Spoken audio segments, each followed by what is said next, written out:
Well, hi, everyone. Thank you so much for having me. I am Jamie White, and I'm just thrilled to be here.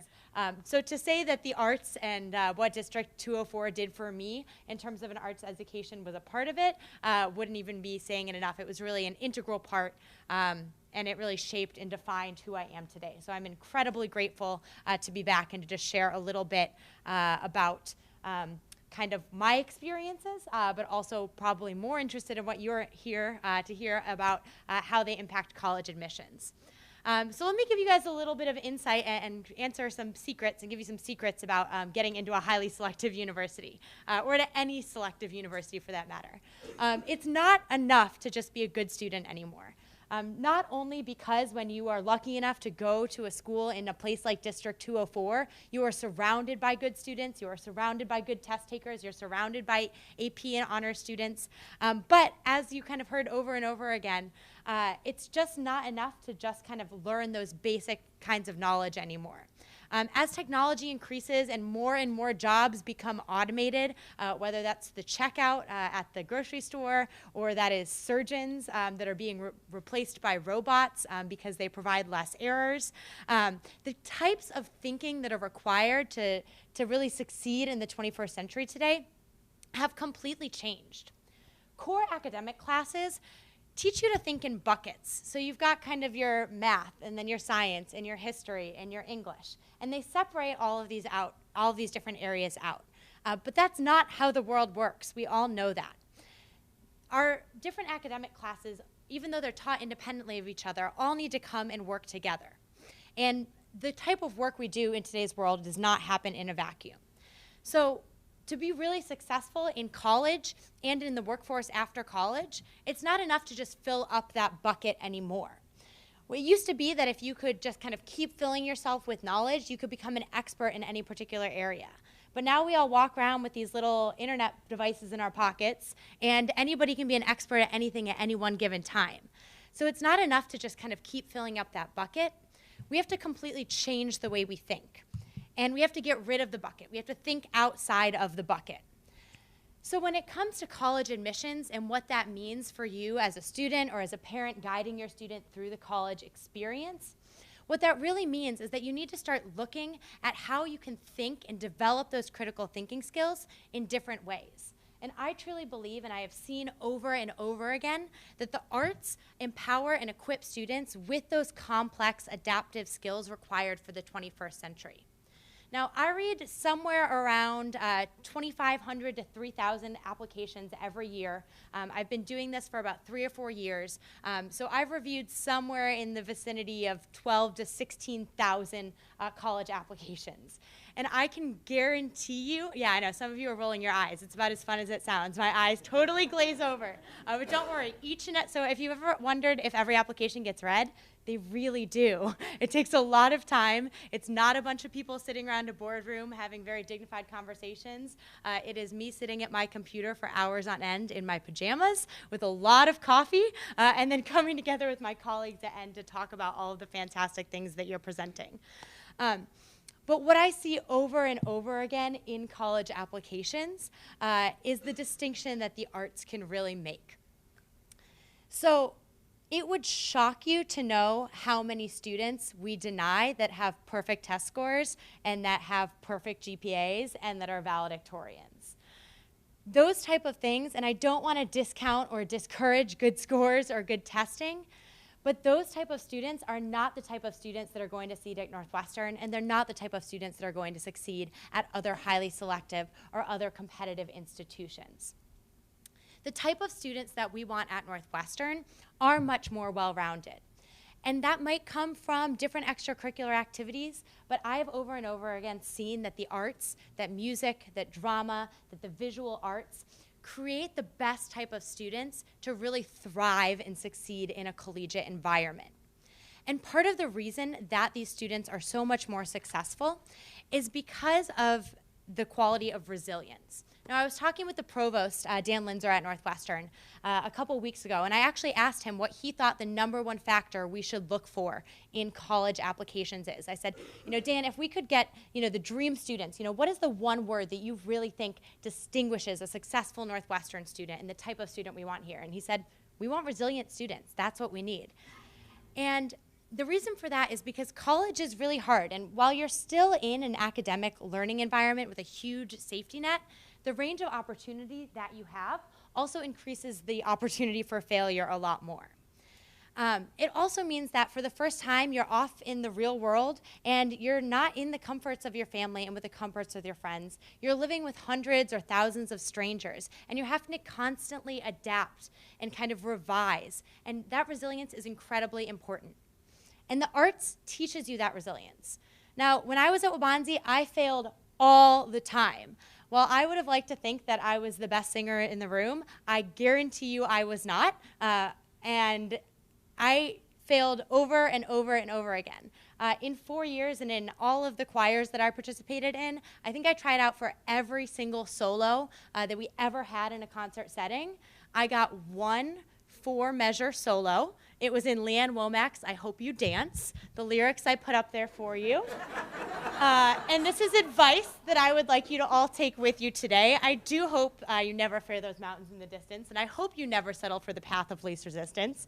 But I put that up there because I failed over and over and over and over again. But failing so much taught me that every time I failed, it didn't define me as a failure. Sure, I made a mistake, or sure, I wasn't the best, or sure, I didn't get exactly what I was going for. But I got concrete data, I got feedback that I was able to really receive and implement and learn more about myself and understand more about myself in the way I worked, in the way I learned, and that helped me really better myself in the future. So whether that was failing and not getting solos, whether that was trying a line in a play practice and having a horrible delivery, whether that was missing a lift with my show choir partner, no matter what the failure was, I got to see something, I got to try it, I got to fail, and I got to fail fast, and I got to move along. So as you think about how that impacts you in a college setting, well, college, as we kind of heard, is full of distractions, and it's also really full of stressful events. So having that level of resilience that you can kind of build up means that you build up mechanisms that help you deal with that level of resistance and help you to bounce back and really thrive. Resilience is one of those traits that builds within you. It really becomes embedded into who you are, and you may not even realize you're exhibiting it after a while. So you might be wondering, how is the type of resilience that you learn in the arts different from resilience you might learn from the classroom, getting a bad grade, or on the athletic side, losing a soccer game? We all know that sports, you fail a lot in sports too. So how is it different, that level of resilience that you learn in the arts versus all of those different environments? Well, you heard about it from the students. They talked about it, but it's creative, it's collaborative, and it's complex. So let's start with that kind of idea of it being creative. The arts teach you that there is more than one solution to a problem. The skills you learn in those core academic subjects really focus on analysis, which is incredibly important, but analytic thought on its own does not solve problems. I think our engineers did a great job of really explaining that. And at Northwestern, our engineering school actually uses what we call a whole brain engineering philosophy. Our engineering students are required to take swing dance classes and improv lessons. We're looking for students who think outside the box because not only do you have to know those technical aspects in order to solve problems, but you really have to dig deep and understand the why behind the why. Now, our world is full of people that have opinions and full of people that have their own critical thoughts. You can go onto any internet article, any YouTube video, and read a whole bunch of different people's critical thoughts. But what all of those critical thoughts are really missing is that element of creativity. We really need resilient people who can marry analytical thinking with creativity to overcome obstacles and pioneer new solutions. There was a student who worked in our office. Her name was Sophie. And Sophie was actually an art history major at Northwestern.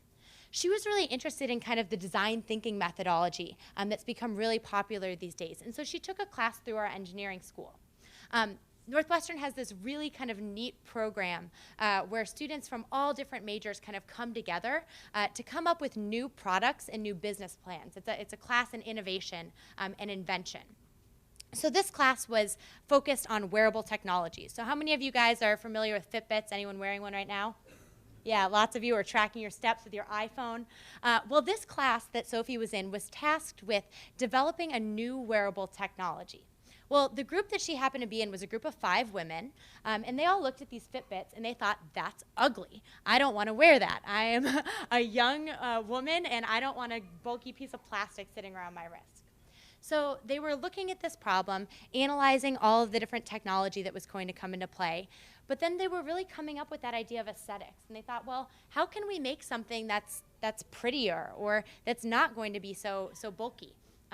So what they did with that artistic and creative vision is they took all of the technology of a Fitbit and they packed it into an earring backing. An incredible opportunity to see kind of creativity come in a way that you might not normally expect, come into product design, and take those senses of consumer insight and really be able to understand what people want and deliver that through that creativity. So the next kind of key thing that the arts do versus kind of those other different elements of resilience is that they really do teach you to be collaborative, as again, our students did a great job of highlighting.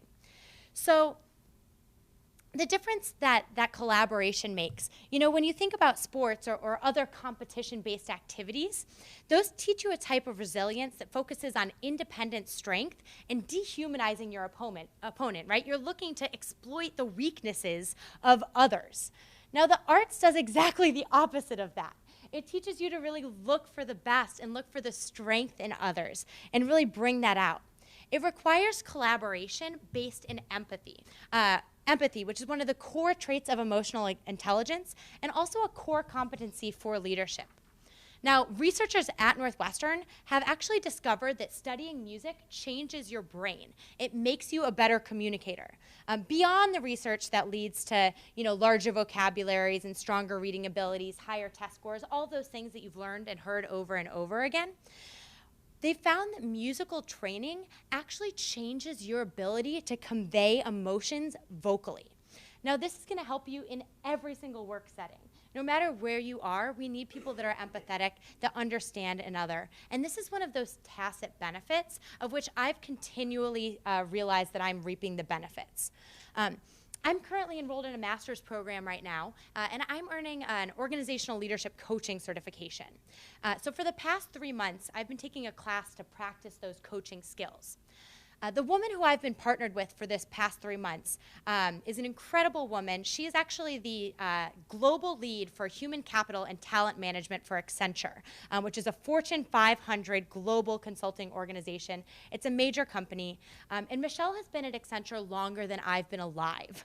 So to say that I was intimidated when I got partnered with somebody who does coaching and talent development for a living, and I was expected to coach her with very little experience, I had no idea how I was going to be able to add value for her. What I didn't realize is that all of those years of arts training that I had, those deep listening skills that I developed as I focused on matching my vowels while listening to the overall rest of the choir, or those skills I developed as I put myself in other people's shoes and in play practice, or reacting and responding to the slightest changes in choreography that we went through in show choir, all of those artistic skills directly fed into my ability to coach this woman.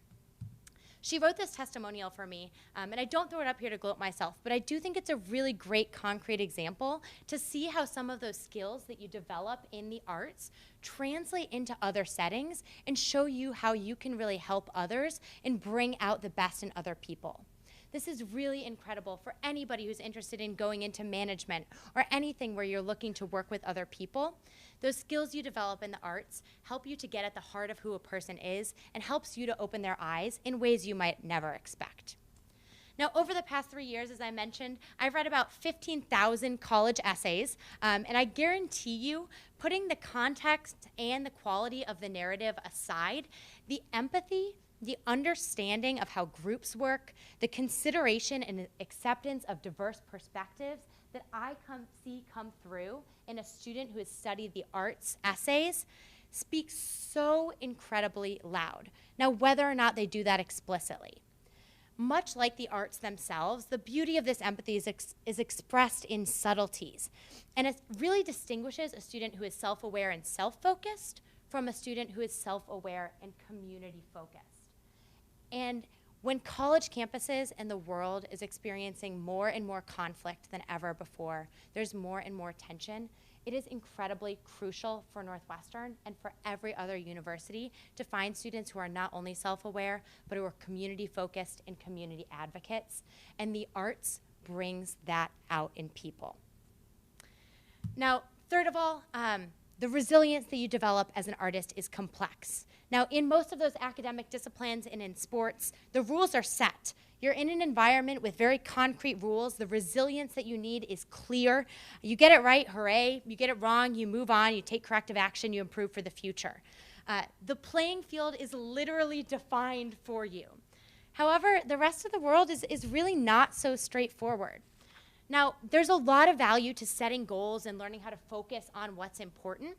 But sometimes when your only goal is that A, or the 100%, or the 2400 SAT score, or the 36 ACT score, you focus more on the content than on the learning that you're doing yourself, and you don't actually retain anything. While you may learn a lot about AP European history or BC calculus, you don't learn anything about how you learn. You don't learn anything about yourself, and that is a shame. As artists, as people involved in the visual arts, in chorus, in band, in orchestra, in theater, in dance, you learn to take in that whole picture. And yes, you're accountable for your own individual part, and yes, it's important to set those goals, but you also understand how what you're doing plays part of a bigger picture.